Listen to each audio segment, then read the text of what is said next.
Choosing the right mortgage can feel overwhelming, especially with so many options on the table. If you're new in the market for a new home or thinking about refinancing, you've likely come across FHA loans and conventional loans. But which one is better for your unique situation? The answer isn't always straightforward, and that's exactly what we're going to explore today. I'm Rob, and in this video, we're breaking down the key differences between FHA and conventional loans, the pros and the cons of each, and how to decide which loan might be the best for you. Let's dive in. First up, let's talk about FHA loans. FHA stands for the Federal Housing Administration. It's a government agency that insures these loans. Because they are backed by the government, FHA loans are designed to be more accessible, particularly for first-time buyers or with those that have less than perfect credit. Here are some of the key features of FHA loans. First of all, lower down payment requirements. One of the biggest draws of an FHA loan is the low down payment requirement. You can put as low as 3.5% down of the purchase price, which is a significant advantage if you're struggling to save a larger down payment. Also, there's down payment assistance available in many cases. For example, on a $200,000 home, you'd need to put down 3.5%, which is $7,000. That makes FHA loans appealing for first-time buyers that may not have 10, 20% or more down. Flexible credit score requirements is another huge advantage of FHA loans. There's a lot of flexibility when it comes to credit scores and how they look at your credit. While conventional loans typically require a higher credit score, like 680, 700 or more, FHA loans can go as low as 580, sometimes even lower if you're putting down 10% or more. And this opens the door for a lot more people to become homeowners, even if they don't have perfect credit. Mortgage insurance premium, MIP. FHA loans come with their own set of costs, most notably the MIP, or mortgage insurance premium. So since FHA loans are considered higher risk, the FHA requires all borrowers pay into mortgage insurance. And it comes in two different forms. First of all is going to be an upfront premium, which is typically 1.75% of the loan amount.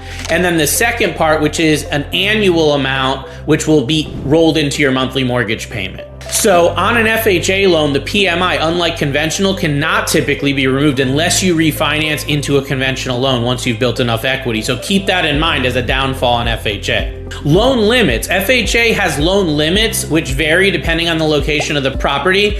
And these limits are set by FHA. They're based on the median home price in the area. So FHA loan limits are generally lower than conventional loans, but they do still allow you to finance a substantial portion of the home's purchase price. So depending on the area that you're looking in, it might make sense. Now let's turn our attention over to conventional mortgages. Unlike FHA loans, conventional loans are not insured by the government. Instead, they're backed by private lenders. And often their terms are influenced by Fannie Mae and Freddie Mac, which are two government-sponsored enterprises that buy mortgages from lenders. So here's exactly what you need to know about conventional loans. Higher credit scores are required. One of the key differences between FHA and conventional loans is the credit score and really just the credit history requirement. Conventional loans typically require a higher credit score, well over 620. If you have a strong credit profile, you can secure a lower interest rate on a conventional loan, okay? But I've really seen 660, 680 being a lot of cases minimum on conventional. Larger down payments. Conventional loans generally require 5 to 10% down. There are some options that can go as low as 3% down with some conventional loans, but again, there's more of an emphasis on your credit history.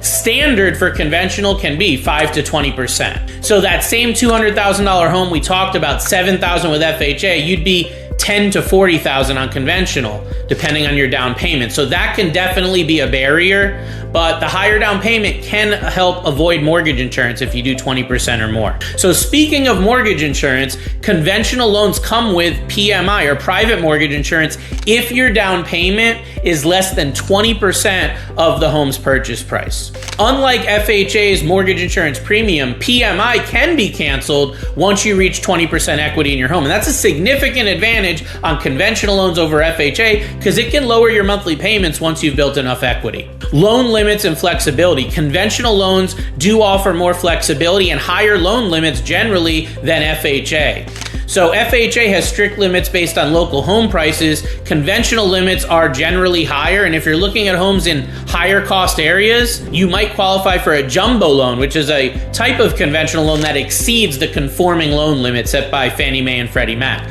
Keep in mind though that jumbo loans will often come with stricter qualification requirements, higher credit score requirements, and larger down payment requirements. You can't get a jumbo loan with 3 or 5% down. Okay, you need to put a higher down payment.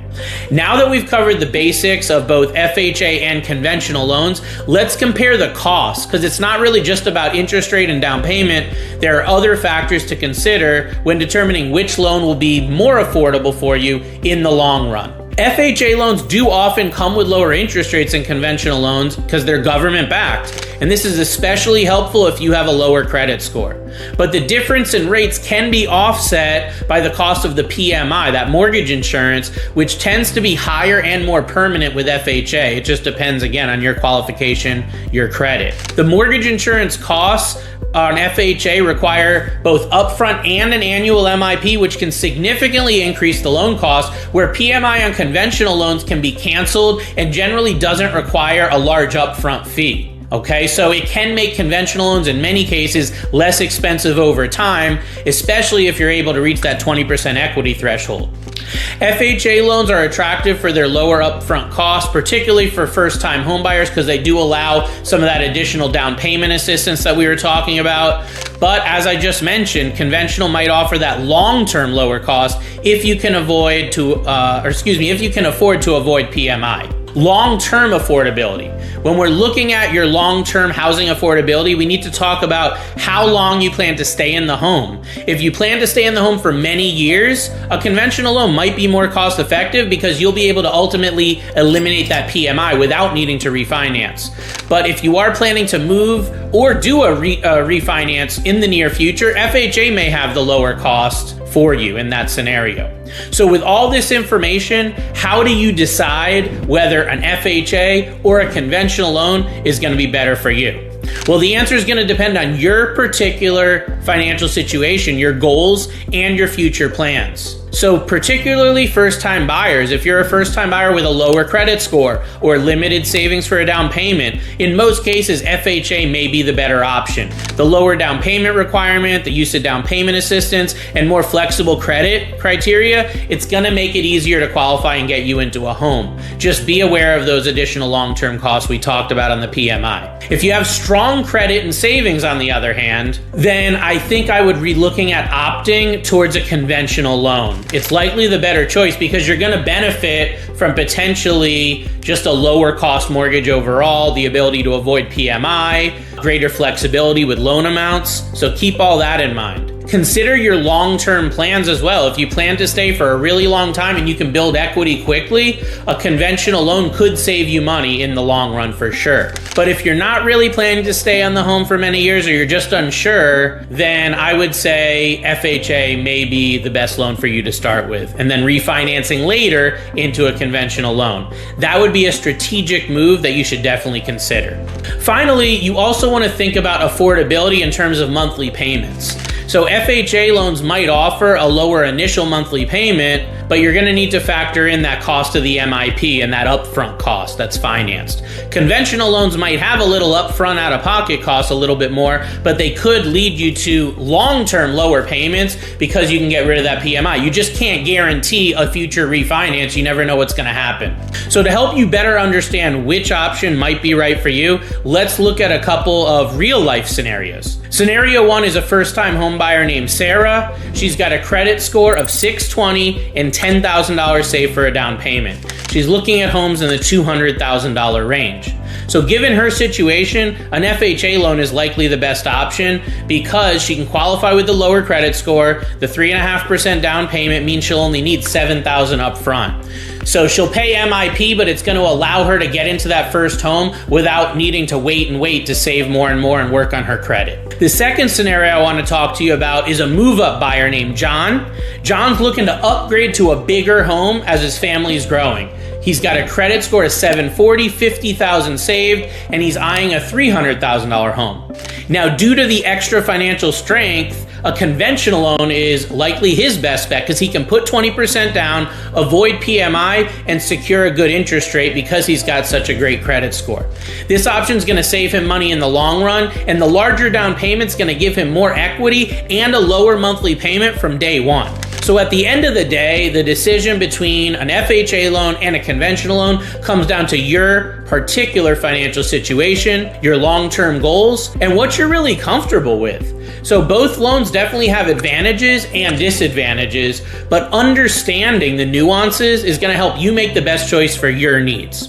So if you're still unsure, don't hesitate to consult with a professional who can provide the personalized advice that you need based on your unique circumstances.